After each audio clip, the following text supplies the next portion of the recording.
আমাদের কর্মসূচি সেক্ষেত্রে যতদিন আমাদের দাবি মানা না হয় আমরা এখানে অবস্থান করব।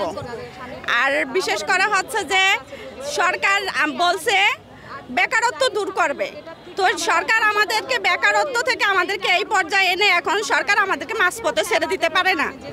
ঠিক আছে, আমি একজন বিধবা মহিলা, যেমন ধরেন আমার 2টা বাচ্চা আছে, আমার সম্পূর্ণ পরিবারটা ডিপেন্ড করে আমার এই চাকরিটার উপর।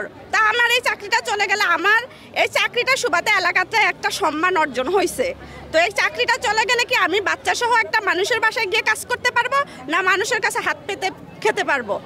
আমার মতো হাজারো লোক আছে এখানে এরকম। আমি চাই যে আমরা সবাই চাই যে আমাদের চাকরিটা যেভাবে আছে সেভাবে অব্যাহত থাকুক। সরকারের কাছে এটাই আকুল আবেদন সবার পক্ষ থেকে। বাংলাদেশের চিকিৎসক সংকট এই মুহূর্তে আপনাদের পেছনে যে সিদ্ধান্ত থেকে আমরা কিভাবে দেখছেন? 28 জন চিকিৎসক মানে আপনাদের যে আমরা যতটুকু জানি যে ভাই